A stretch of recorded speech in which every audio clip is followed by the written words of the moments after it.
Hello everyone. So we're back to locks. These are some of the packages that I have received recently. And I want to go over a few things. I got the Sparrows padlock shims. These are excellent things to have over the about 2 years that I've had my channel on lock picking. Was one of the first things I got was padlock shims. They're various sizes, and I got them from Sparrows. I didn't get them off Banggood and all those other cheap sites where you find the really thin ones. These are really strong, very good. But if you run into things that can't be shimmed, which you only find out when you're trying to shim it, they will wear out. They're like an expendable, just like core shims. You're going to use them. If you use them, they're going to wear out, so they're going to need to be replaced. I've been needing to replace these for a while. I've been trying to make do with the way we do with shims and everything else. And I just had to throw away, the ones that are just mangled beyond use. So I need some replacements, so I'll be able to test all the vulnerabilities of locks. I got a Peterson order in. This one is one of these. The Peterson Gym is going to... and that new knife of mine is so sharp, cutting through the packages, slice through that. No resistance. I wasn't trying to do that. But the other ones, I wanted to cover something that I've seen Peterson, I think, has taken a positive step in a way. Get this thing out of the package.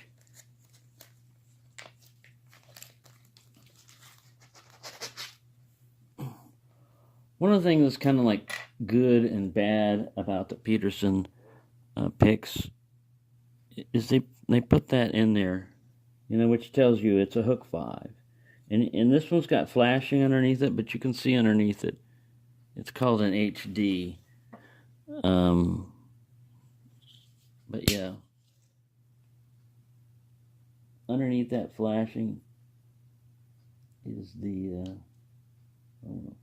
I want to cut the whole pick in half. But yeah, you see that? Now, that's good, and that's also bad, and I'll tell you why it's bad. I've had a Peterson break right in there because that is deep. And they know because they've had picks returned, but that goes in pretty deep, that etching. You could just stamp it with something more durable or just leave it off. And as you can see with this new Peterson Gym, that's exactly what they do. They're leaving it off, which is a good idea because this is a juncture right here. This is not a full tang design. It only goes back a little ways. If you take a magnet, you can find out exactly where the steel goes on these things. And if you also cut right here, it's dumb, it's stupid. And after enough complaints and having to replace picks or sell them at half value, the light probably finally came on, because this is not a fluke. This is the second one. And of course, this is a new order, so they're still using it on the older ones, the older stock and stuff. I hope they switch over to all their ones where they just stop doing that. We'll just figure it out. We'll just get a profile, and we'll just say, hey, like the Sparrows picks a lot of times, I say, hey, this is just a Sparrows that looks like this, Tron, Attila, Lunatic, whatever. It's a pick. Call it what you want. But don't weaken it by naming it, Don't sit there and say, oh, I'm going to make this convenient, and I'm going to burn a hole through here and make it basically, half the strength that it could be. So it's good that Peterson wised up on that, and I'm going to applaud him on that. I got this Sergeant in. It does not look like the way it came in.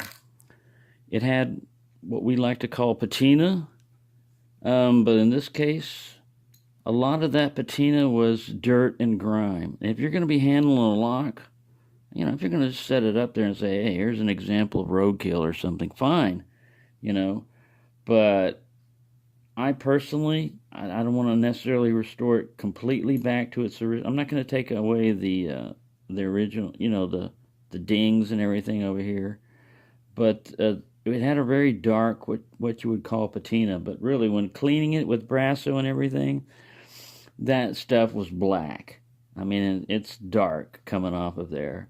So I didn't give it a vinegar bath or anything like that. And Brasso will, you can see like here, kind of that stain type of part. That's where I just put Brasso directly on it and the ammonia and everything on it. Just kind of like, okay, you want me to clean? I'll clean. Well, the rest of it around it, you're going to have to kind of like polish and rub to get it. And I didn't want to make this thing super shiny, but it's a pretty cool lock. It weighs in, here's this little specs, 293.5 grams, 10.5, 0.638 pounds. So, it's a pretty cool little lock. I haven't picked it or anything and messed with it. Here's the key. Nice old vintage Sargent key with all that little frilling and everything. Pretty good, wicked little low cut there and then high and another low. It's pretty cool. Alright, so one guy saw that I collected CISAs and left a comment that he had a little 20 millimeter CISA, and it is cool. I really like this lock, and it's going to work well with it. So I'm sending him this Peterson gem if he's watching. His name's Chris. If he's watching, I'll send your gem out. It just arrived the same day. It's amazing. I placed this order knowing that I was going to get this for him, and the lock and the pick arrived at the same time. All right, then we've got this little Yale travel lock. It's you can use it on a door, or you can use it on a desk, or anything that doesn't have a lock. And the principle is kind of like the bent fork principle. You take two forks and you bend one of them, put one through the tine of the other, and you basically got a locking mechanism that would keep somebody from, even if they could pick the lock, they would have to physically, you know, kick the door down to get in, which would make some noise. In America now, this is vintage because interior stuff, you can't have anything with a key in it for fire hazard or whatever. If there was a fire, theoretically, and you forgot at night and you didn't leave the key in the lock, potentially somebody could be barred from getting out and escaping.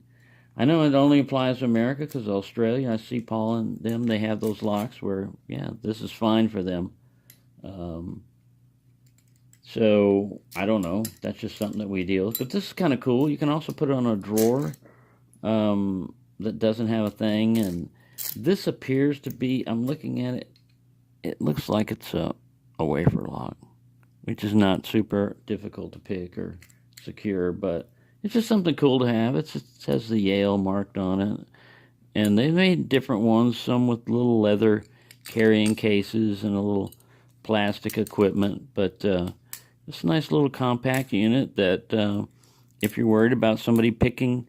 So you can't be defeated from the outside other than by force because you're on the inside. The part that you would pick is the part you're at. You really don't even need a lock for this. You know, I've seen other ones where they just have a ratcheting mechanism, and that's how they lock it.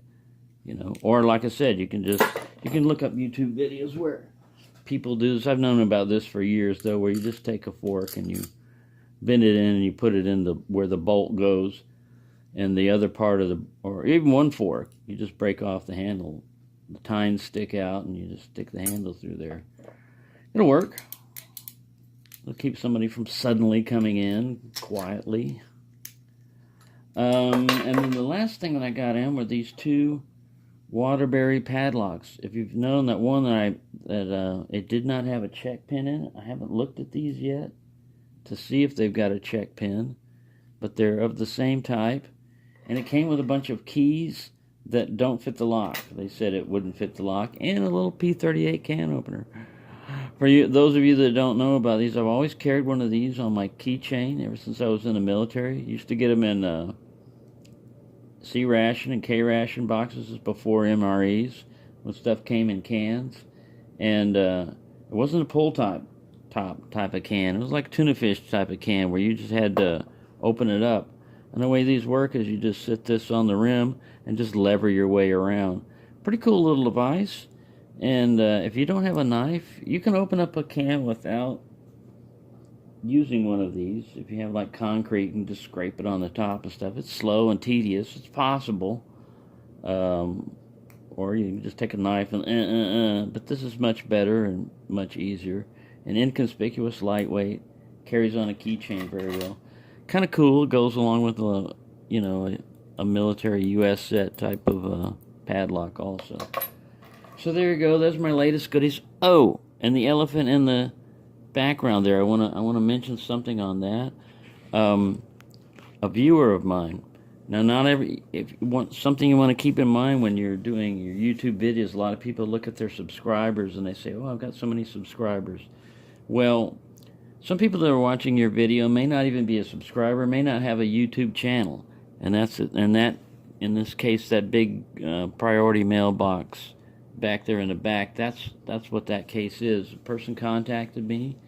I'm going to leave it anonymous other than giving his first name. Mike basically contacted me and said he had some locks that he had, and did I want them? He would just send them to me for free. And I said, sure, thank you, But basically his story is that he was into lock picking. He bought a lot of locks. He doesn't use them, anymore. Once you picked them, you've done them. He's got a space limitation like I do, but in his case, he's wise and decided to thin out the herd and basically get rid of locks that he doesn't use anymore. He did a cool thing about this, and that's why I'm going to do a separate video on the opening. He put them in a key box, so everything without the key. So once I get it into the package, I'm going to have to pick my way into where all the locks are. So it's kind of fun. It's kind of cool, like a little challenge, to get stuff. And I really do appreciate that. I just wanted to let everybody know that, let's say you only got 100 subscribers to your channel and you think, man, I've got a really small audience. You never know. Anybody can watch you. They don't have to have a YouTube channel, to watch your videos. And so you can have a bigger audience than you realize.